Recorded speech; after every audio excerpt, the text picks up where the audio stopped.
All right, welcome back. Yes, indeed, we'll be talking about security and some of the matters here this morning. As you may have seen, we're joined by Senator Abdulaziz Musa Yar'adua. He is the chairman, Senate Committee on Army, and also the new chairman, Northern Senators Forum. Good morning, Senator. Thank you for coming on today. Good morning, Chamberlain.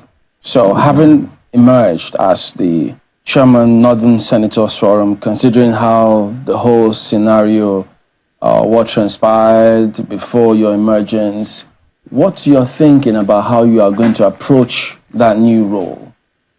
Well, thank you, Chamberlain. First and foremost, this forum, the Northern Senators Forum, was established, to promote the unity of Nigeria. And I think that is how I'm going to approach, this new role that I'm going to play. And I tell you that we are going to work with the leaders of the Southern Senators Forum to ensure that we promote this unity and we try to bridge the gap as well as strengthen the diversity that exists between us as Nigerians.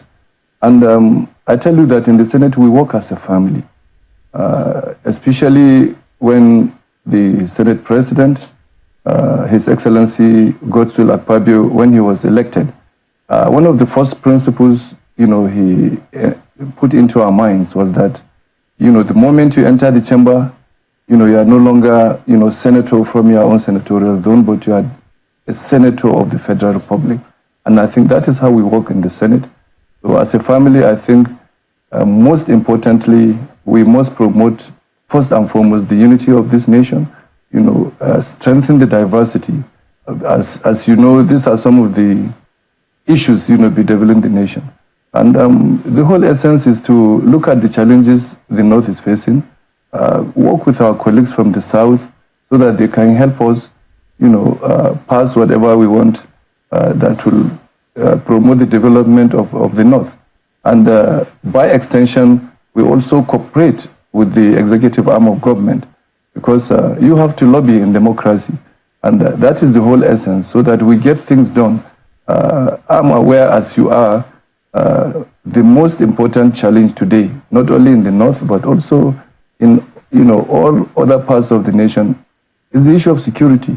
Yeah. So we have to work as a Senate to ensure that this issue of security is brought to the barest minimum, so that development can take place in the country. I want to mention that we must understand that Nigeria is at war. We are at war with bandits. We are at war with Boko Haram. And internal security or internal security operations, as you know, are ongoing in basically 35 states and the FCT by the army. So basically Nigeria is at war with bandits, kidnappers, as well as other criminal elements. So it is important for the country to know that we need to shift our attention very well on security. So, as chairman Senate Committee on the Army, having served in the Army yourself, so there's a lot of perspectives that you will have on this matter. How do you relate, especially probably when lots of people keep wondering or keep thinking security agencies, if they're not doing enough or need to do more, and then the recent commentary from the executive saying, no ransom payments, that the army needs to go in there and do a job? Well, let me take us back to history a little bit. You see, first we have to understand the landmass of this nation. We have almost 1 million square kilometers of landmass. We have to also take into consideration, I'm happy my elder brother, distinguished Senator Undume, I think was here recently, in one of the interviews he had. He did mention, the issue of the strength of the military we have and other security agencies that if you put all of them together, they are not up to 1 million. In a country of 220 million, people. So first of all, we have to understand we have a problem of the strength of the military and the police and other security agencies that we have, that they cannot really police and secure this nation.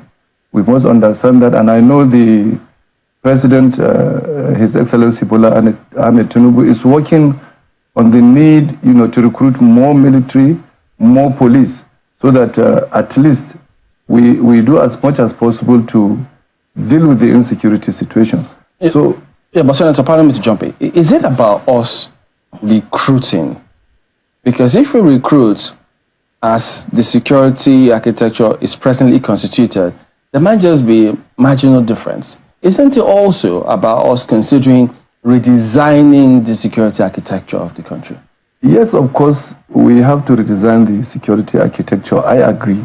But you see, this type of insurgency that we are fighting, you really need a lot of the strength of the army and that of the police and the other military agencies must be increased.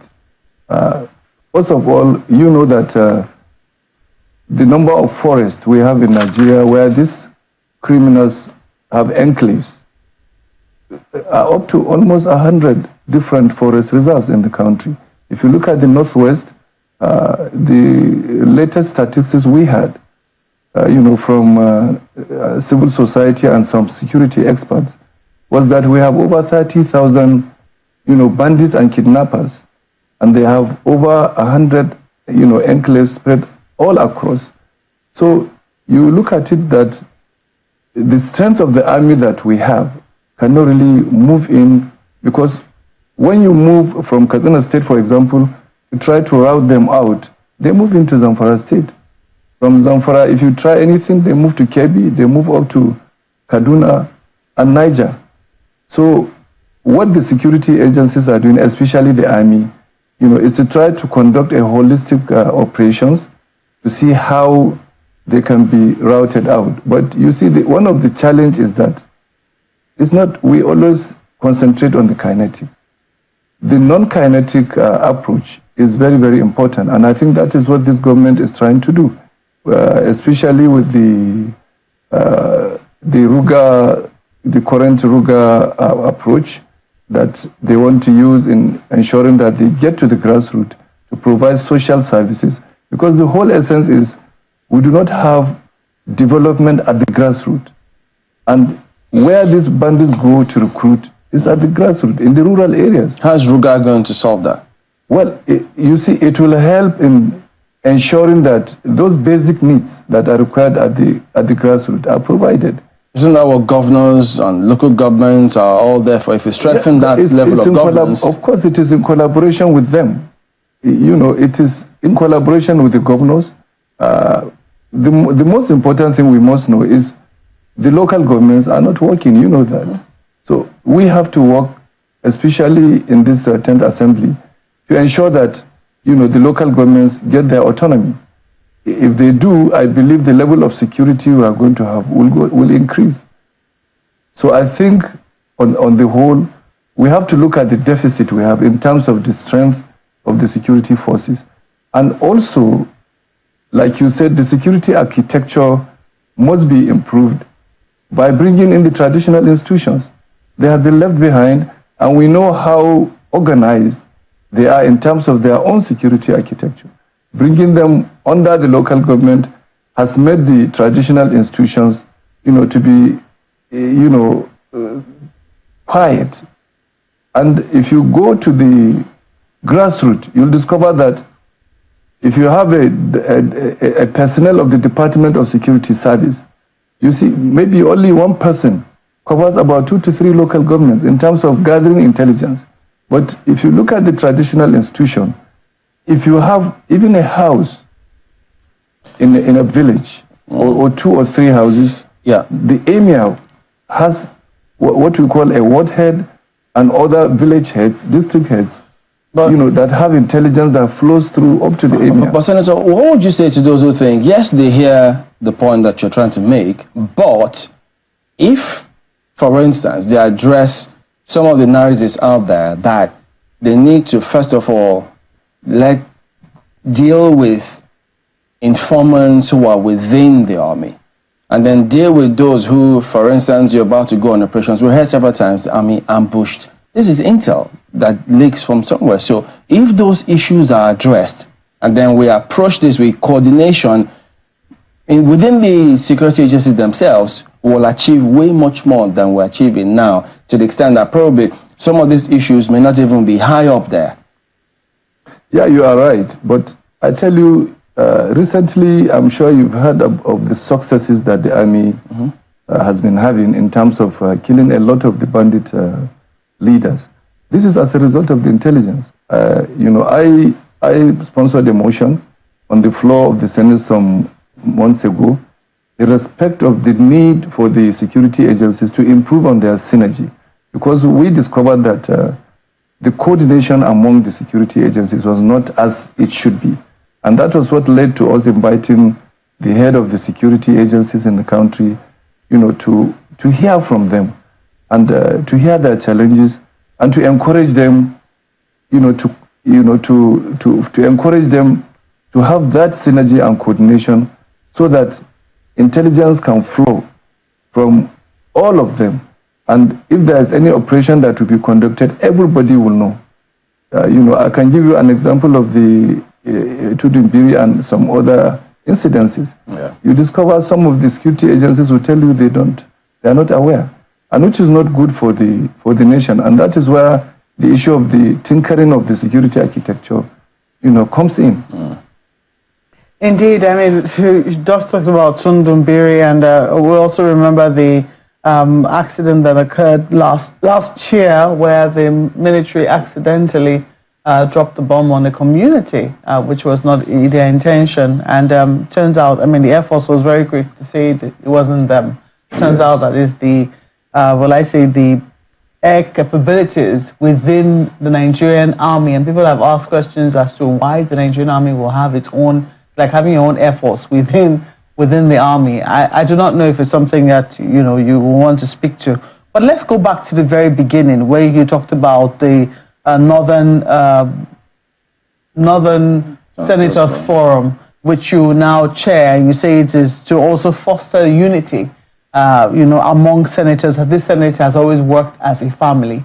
And I'm just wondering whether working as a family means that we continue to break into caucuses that, seem to strengthen or reinforce regional ties, like the Northern Senators Forum, the Southern Senators Forum. And some people are wondering, is this really necessary? I mean, if it was around political parties, they can understand, but around regional ties, does that really foster unity, or does it cause even more divisions? I don't think it causes more divisions, because you see, for example, both forums, we have different parties. It's not only APC, you have PDP, NNPP, and so on and so forth. That fosters more unity, to my mind.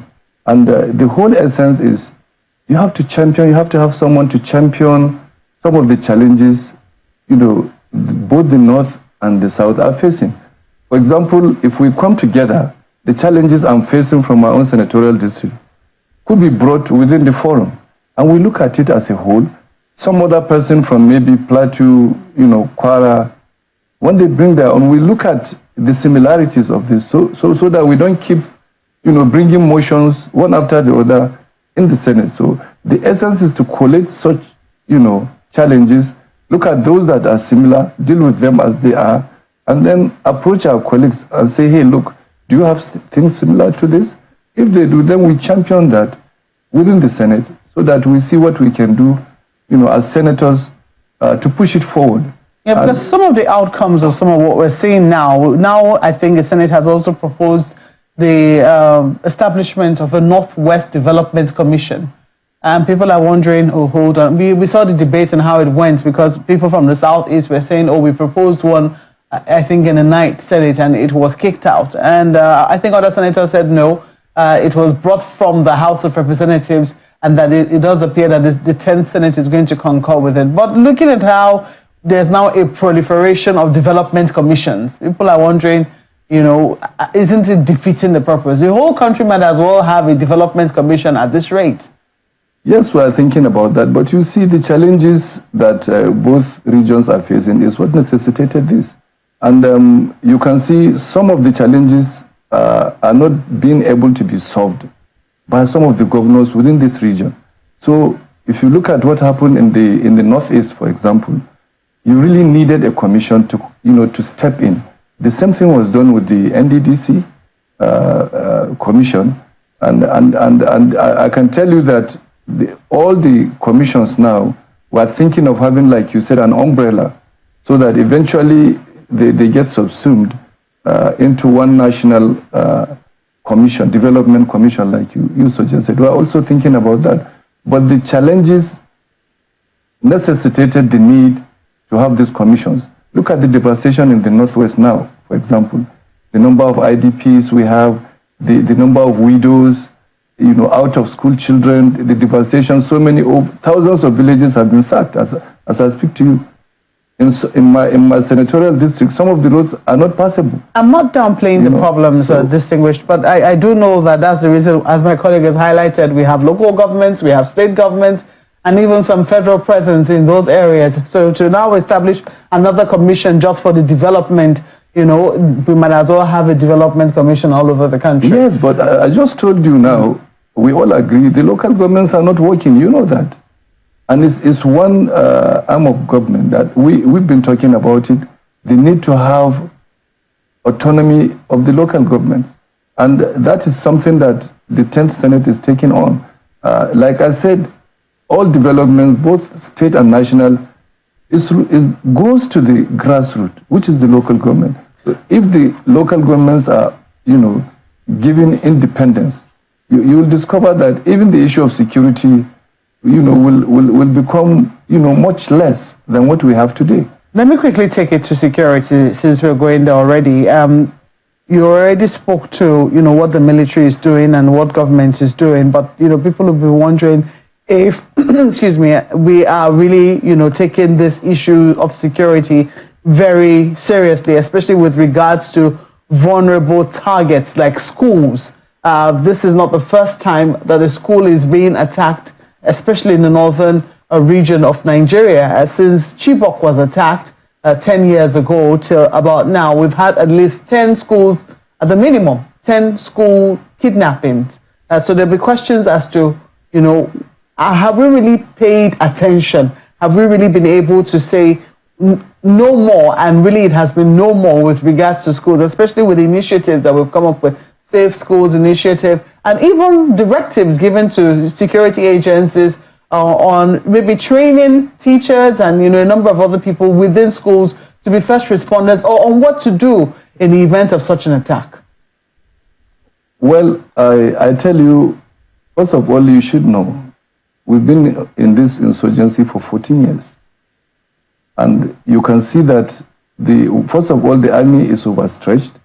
And secondly, this has undermined the capacity of the police, because all we are talking about is the duty of the police to do.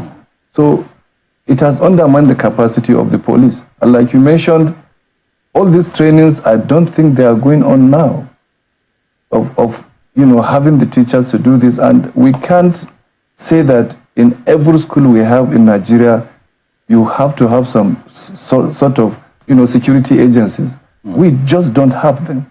So, like you said, the issue is about the citizens themselves, understanding that they are also part of this security arrangement. And this has gone on for a long time. The Nigerian citizens don't look at it that way. And we need to start advocating of the need, when you see something, you say something. Rather than taking, some videos and start putting them to trend.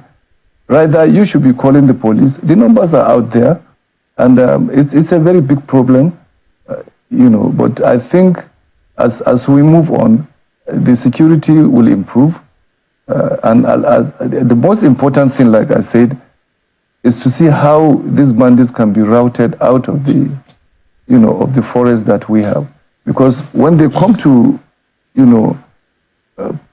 carry out their operations, they have informants within. Senator, and like in my state and other states. Senator, just 1 second, if you don't mind me butting in, I sincerely apologize. Senator, if you can hear me, I like the way you started what you were telling my colleagues, saying that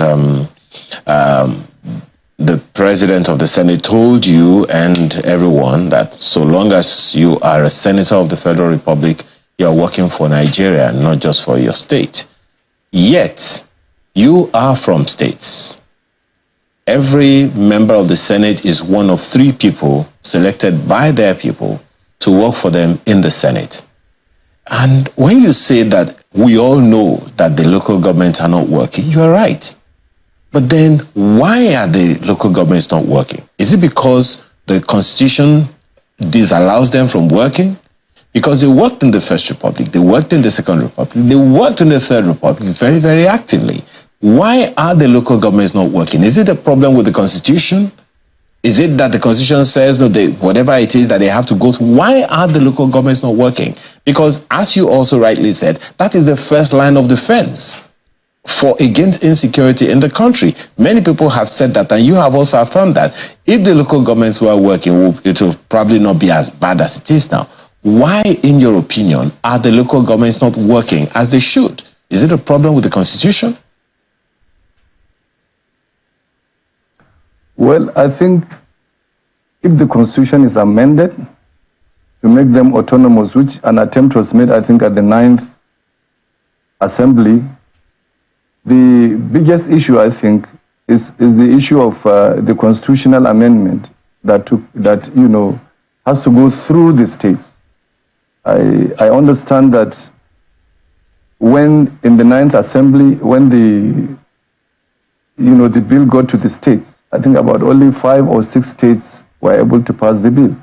So I think the major challenge is probably, we could say, the governors of the various states that we have in Nigeria, I think need to look at that as their challenge and the need for them to actually,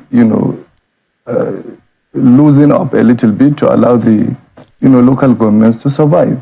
So I think it is an issue that has to do, in my opinion, with the governors that we have. And, I think most importantly, they need to look at the issues at hand today and the need for them, to allow the local governments to function. And it will be to their advantage if they do that. Okay, well, it's a long-standing conversation, Senator, and this has gone on for so long. President after president, governor after governor, all of these issues have come up over and over again. All they're supposed to do is to channel the money to the local government through the joint account with the states, and not just for the money to have any bust up at any point. But perhaps that's another conversation that we've had. Is there any conversation that the senators representing the states need to have with their governors so that they can also have this conversation with their fellow lawmakers in the Houses of Assembly? Because as you said, if it is the governors that are the ones, throwing the cog in the wheel, perhaps there is need to have a sit down with them, the senators to sit down with their governors on why this is important, and the same communicated to the members of the Houses of Assembly of the various states. Do you think that is something that should be considered? Yes, I think you're right. There is need to have that conversation, not only with the senators, but also with the executive arm of government, with the federal government. There is need for the president and the governors to sit together, and also, of course, with the National Assembly, so that we look at this holistically and see how we can make the local governments function. So, but of course, like I said, if once we get the buy-in of the governors, and I think they will, the local governments will do very well. Well, sometimes the conversation is required by, the governors, the National Assembly, as well as the executive arm of government. We need to sit down and look at it holistically because, like you said, it has been on for a very long time. So, and it has been, of course, discovered that the major challenge is the need, for the local governments to have that autonomy. And I think if that is done, it will go a long way, hopefully, to ensure that most of the security challenges we are facing, will be dealt with squarely. Yeah. You know, Senator, sometimes some people find it very difficult to believe that the security agencies, with all of the trainings and all of the intelligence that they have and all of the skills and capacity they have to deliver, it's difficult for some people to believe that these issues are intractable. And I happen to be one of those people who have confidence in our security apparatus in the country, the security operatives in the country. Whether the strategy is right or not, that's another thing. I say that because in 2021, for instance, then Governor Matawale of Zamfara State said, and I quote, when the children were abducted from his state at the time, he said that they were making effort while the state was in negotiation with abductors for the release of the schoolgirls. Other persons offered money to the armed bandits to keep the girls in captivity. This was in 2021, and the abduction was for 279 students from Jangebe, from Government Girls Secondary School in Jangebe. That's not the only time we've had such a comment from a top executive in government. We've also had situations where even the Minister of Solid Minerals today said that there are some powerful Nigerians who are behind some of this insecurity, particularly those connected to illegal minings. We've also had situations where even the governor of Kaduna State at some point said there is a lack of collaboration of sorts among the governors in the Northwest, which also informed some form of illegal activity, insecurity issues coming up. We have this information, we have this intelligence. Are they not actionable? Is it that these people that were mentioned, for instance, by the Governor Matawale at the time, who is today Minister of State in charge of defense, are they not actionable intelligence? Are these people too powerful for the Senate to invite? Well, first of all, I would say please continue to have confidence in our security agencies, because our security agencies are doing their best, in the face of, very lean resources that they have. And this is one area that in the Senate today we're looking at on the need, to get them out of the envelope budget. Because unless you fund your security, then you cannot have security. You need to know that the Nigerian army, as it is today, to my mind, is the most resilient army in the whole world. If you know the challenges the army is facing, you will know that, yes, you'll be proud of the army that you have. So moving forward, the intelligence you are talking about regarding those that are powerful, I don't think the Senate has the names of those people. And if they do, obviously, definitely, the Senate will invite them. So, but these are things that have to do with intelligence. And when you say you accuse somebody of something, you have to have your facts, before you prosecute him. I think one of the major things in this country that we need to focus on also is the issue of quick dispensation of justice. The moment we start doing that, you'll discover that most of the security challenges we're having will go away. So people like that have been mentioned by, like you said, the former governor of Zamfara State, if he had provided, facts and figures to the security agencies, I'm sure they will invite them, interrogate them, and find if they are culpable, and they will prosecute them. So I think the most important thing is having the facts, so that you don't have someone, being unjustly treated. So, Senator, as you wind down on this one, we're going back in time to your late brother, God bless his soul. So it's a matter that not many have had a chance to even actually talk about in terms of what transpired after all that hoopla. Perhaps you should talk to us. What was the thinking of the family about how the country approached the entire matter?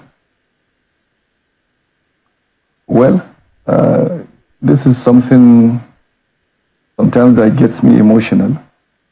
The late president of blessed memory, I was one of those who nursed him throughout his sojourn in Saudi Arabia. And while I was there, every morning we go out to check, we Google the newspapers in Nigeria to find out what is happening. So in one of such occasions, I saw around December 2009, I saw, the issues coming up about him not transferring power. So I was very disturbed because I know the late president. I grew under him, and I can tell you, in our family, I was the closest to him. So I got disturbed knowing the kind of person that he is, that he left the country without transferring power to the former president. And eventually my findings was that, yes, he did. He wrote a letter. But of course I was in the army. It wasn't my purview to, to come out to the press to say something like that. So, but definitely he did transmit a letter to transfer power. And I'll tell you one thing. When the former president, Goodluck Jonathan, when he was acting president, you remember he sent a team of ministers and the then secretary to the government of the federation to visit the president in Saudi Arabia.